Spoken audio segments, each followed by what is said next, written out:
Hello，大家好，我是 Dave Thiel，欢迎来到我的频道。我们过去已经讲了将近1个多月这一系列课程，这其实都是之前中侨互助委员会他们请我去演讲的时候，在那一个 session 里面会讲的所有的内容。上一期我们说过，买预售屋楼花要缴新屋税。其实不管是不是买预售屋或楼花，只要你是买新的房子，就有一个新屋税，5%的新屋税。那这一期我们就接着说，买一般房子需要缴什么税。所以你不管是买预售屋楼花或买一般的房子，都必须缴这个税。这个税叫做 Property Transfer Tax， 在我这边我们叫做物业转让税。而这个物业转让税呢，在我们 BC 省呢是这样子来计算的：20万以内是1%的税，20万到200万之间是2%的税，200万以上是3%的税，300万以上是5%的税。我们来实际的计算一下吧。我们举个例来说吧，假设说你买一个150万的城市屋或者是公寓，那我们要缴多少的物业转让税呢？前面的20万我们要缴2000块钱1%的税，20万到200万之间，那我们是150万，所以是这中间是26000块钱是2%的税，所以2000块加26000块钱就是28000块钱的税。假设说你买的是一个独立屋，而这独立屋的价值是250万，那我们要缴多少税呢？一样的，1%先算前面的20万，所以是2000块钱，而20万到200万之间是2%，就是36000块钱。那超过200万的部分是以3%来计算，那这边就是15000块钱。所以250万的房子，我们需要缴53000块钱的物业转让税。假设说我们买的是一个500万的豪宅别墅，那这个时候所有的税都会算上了。那我们来看看怎么计算呢？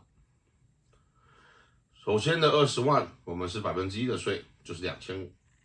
那接下来20万到200万，2%的税就是36000。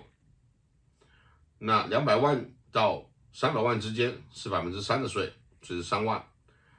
那接下来超过300万的部分就是5%的税，那这样是10万。所以假设说你买是一个500万的别墅，所以那总共的税就是168000块钱了。在 BC 省，不管你是买新房或是二手房或是普通的房子，甚至你买任何的商业项目，小到一个生意，大到一个商场或是一整栋大楼，都必须要缴交这个物业转让税。当然商业部分的话会有一些其他的小技巧，我在接下来会跟你们分享一下。那有没有办法可以避免缴交这个物业转让税呢？我们以这个平常的住宅来说的话，政府是有一个优惠的一个方案的。First time home buyer 而不去缴这个物业转让税呢？ First time home buyer 是给加拿大人或者是永久居民的一个福利，你必须从来没有申请过 First time home buyer 这一个政策，而且你必须是加拿大人或者加拿大永久居民。您购买这个必须是自住宅，而这自住宅不可以高过50万，不能高过50万的价值，最多不能超过52万5。50万以内你可以完全减免，不需要缴交物业转让税。50万到52万5之间的价值的房子，你就可以有机会省免掉一部分的这个物业转让税。而您在购买这个房子之前1年必须要居住在加拿大，你在过去的6年之间呢，你至少有 file 过2次的 tax， 也就你在过去6年有至少2年有报税。你买这个自住宅呢，它的土地呢不能大过 1.24 acre， 也就是你不能大过于 1.24 亩的地。那一般正常来说住宅是不可能这么大的，自住宅比较少这么大的。关于缴交物业转让税，还有 First time home buyer 第一次购屋的福利，这些政府连结我会放在下面评论区那边，如果有兴趣可以点进去看一看，他们也可以帮你计算一下你是否符合，还有你需要缴多少税，你可以点入连结。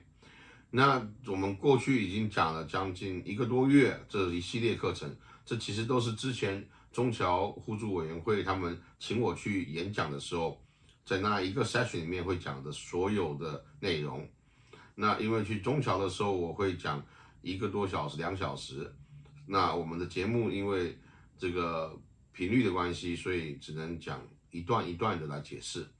所以我会把之前我们从一开始到现在的所有的集数做一个合集。那如果你有需要而不想要一个一个去按的话，你可以直接按那个合集，就等于在中侨听我做这个讲座是一样的。到目前为止，我们已经把最基本该了解的关于住宅购买的资讯都已经讲解完毕了。那接下来我们就会开始讲一些比较实战的，跟现在的市场有相关的一些资讯了。如果你喜欢这个频道，觉得这还不错，请不要吝啬按赞、分享、订阅，这样就不会错过任何一集精彩的内容喽。谢谢各位。